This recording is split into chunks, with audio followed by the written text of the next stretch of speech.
Welcome back, ladies, gentlemen, and non-binaries, to the DC Legends Showcase. My name is Barbara, and tonight, it's time for the Flash's ghost story. The force that makes even the most seasoned speedsters quake in their boots. The Black Racer, who just does not stop. The death of the Speed Force, Black Flash. A mystical character who is unlocked at 1 star for 10 shards. This guy is terrifying, and only gets more horrifying as he gets more upgrades. His skills are capable of shutting down movement for entire enemy teams for several turns, depending on how lucky he is in terms of picking up kills and sucking up turn meter, which is his speciality. The Black Flash, being a mystical character, is strong against energy-based characters like Supergirl or Firestorm, but is weak to physical attackers like, Jay Garrick, which is interesting. So, why don't we take a look at what Black Flash brings to the table? Oh, and do you guys want me to kind of go through all of the gear items for each character just as cute little references?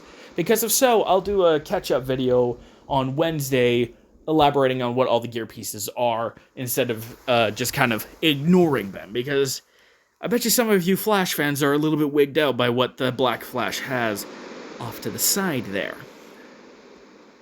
Let's start with Accelerated Strike, his basic attack. It deals special damage to an enemy and he gains 2 speed ups.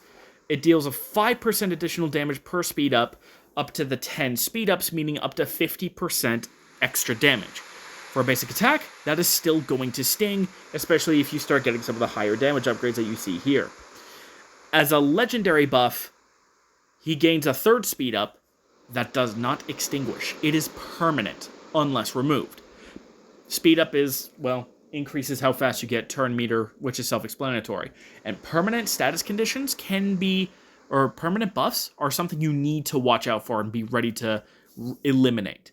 Especially with permanent speed ups, eventually the Black Flash is just going to be so fast that he is landing multiple hits every turn. He is going 2, 3, 4, 5 times.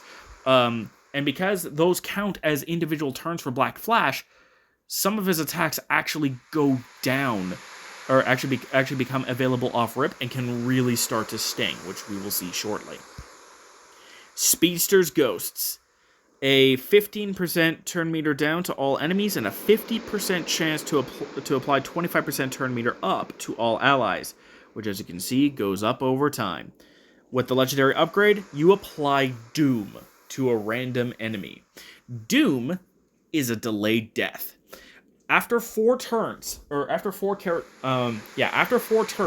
your character is afflicted with Doom, they will take 100% true damage. Yeah, that is an instant kill, unless they are either purged or overhealed, which is to say, if they are healed beyond 100% and have purple health. But even if they have this purple health, that is still a lot of damage. Even if you're 50% overhealed, you're brought down to half health, which is not a good sign. You gotta purge Doom fast, otherwise you might be in trouble if the fight goes on for too long. Speaking of death, Chased by Death deals special damage to all enemies and gain 15% turn meter up. It appears 25% meter up at the end of it. The legendary status, however, is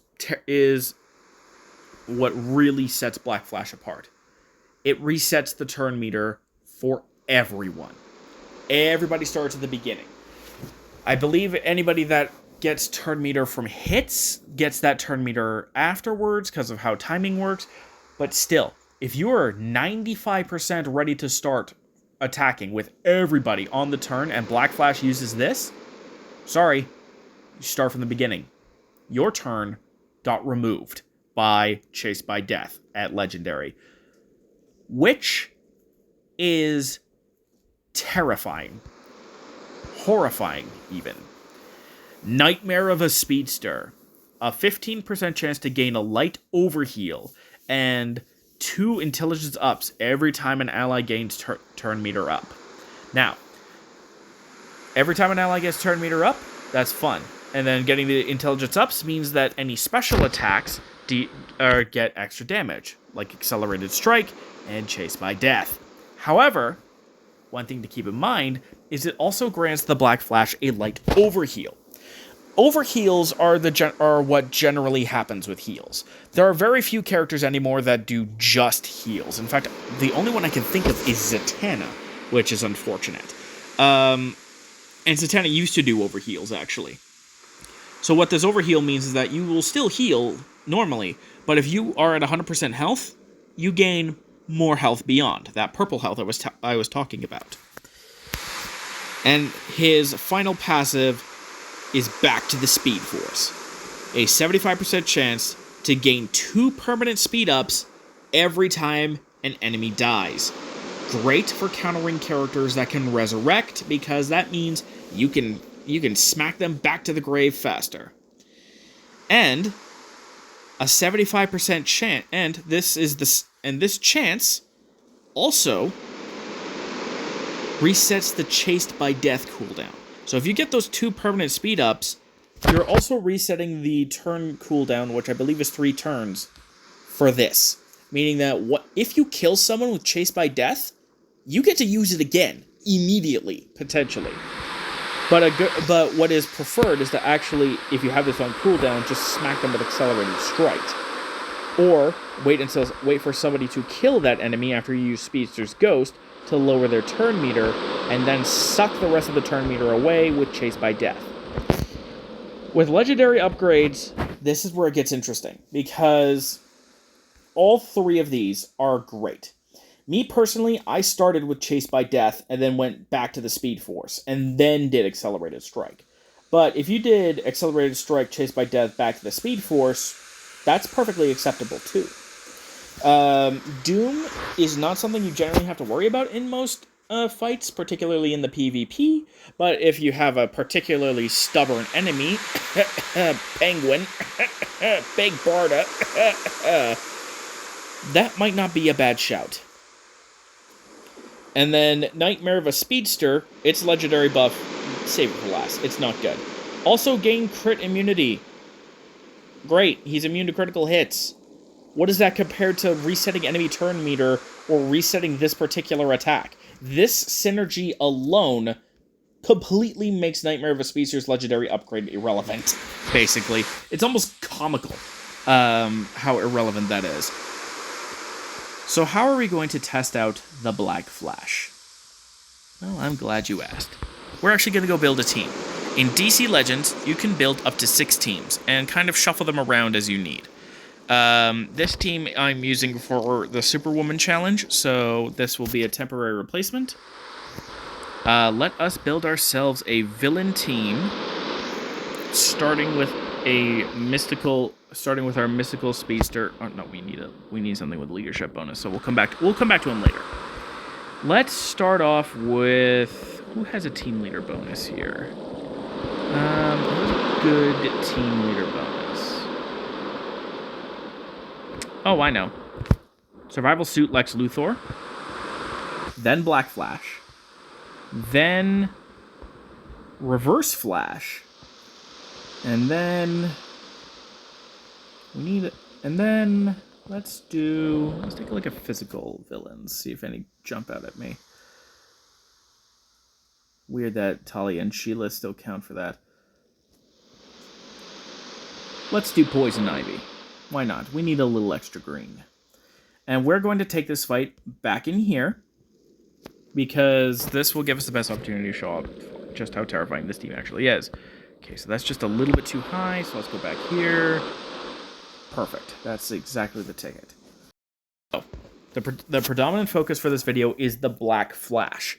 We'll be talking about most of his skills, but keep in mind that this team actually has some great synergy in surprising ways. First off, we always start with this, because it grants extra turn meter to everybody. Let's see.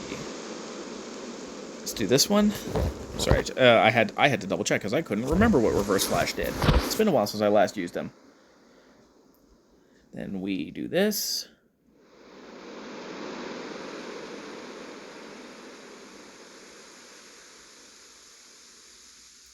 And remember, those speed ups are going to be critical for the Black Flash later on.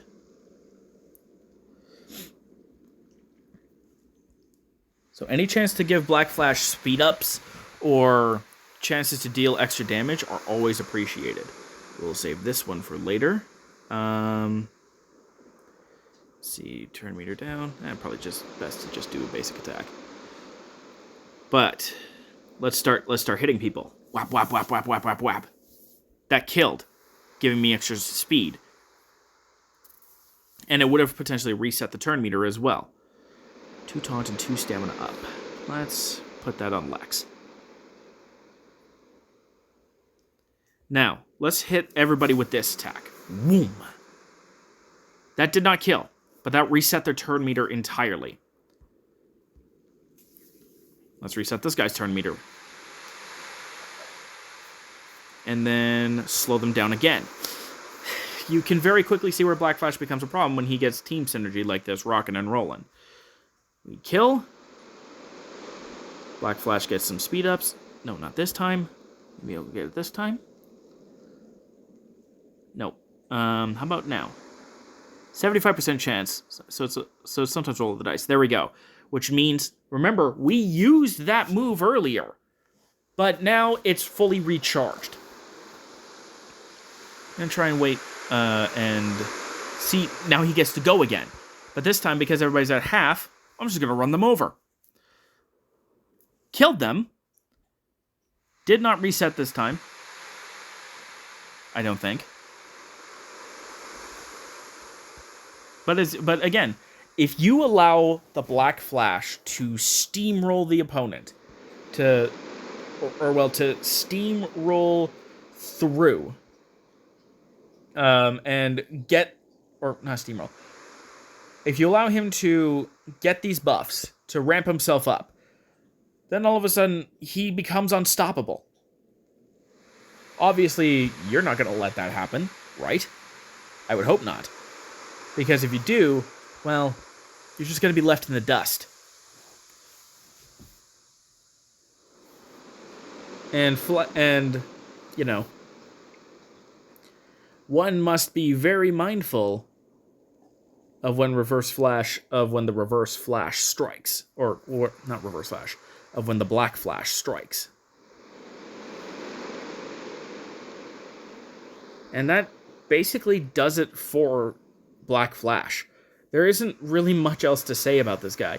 He gets his speed ups, he shuts down enemy movement, and he shuts them down so hard that with his permanent speed ups and all that, watch this, he's going to be able to go again.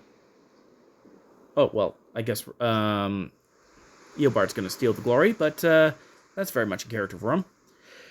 Point is, Black Flash is a monster if you let him get going. But that is his primary weakness. He needs to start his engines. He needs to get things going. With such a crucial advantage, the best thing to do when you see a Black Flash and you have the opportunity to do so, take him out as fast as humanly possible. Pun not intended. If you can shut down the Black Flash, then he can't deny you your movements and slowly kill you. Especially if he has hard-hitting teammates, or teammates that help him buff his speed, or steal turn meter, or gain turn meter. He's a very slappable character, especially when you start getting him high legendary levels as well. That is going to do it for this episode. Next time we are going to be taking a look at one of the deadliest demons of hell, and once upon a time, one of my nastiest warriors that has ever been seen. Etrigan, the demon. Don't forget to be awesome, my friends, and we'll see you guys on the other side.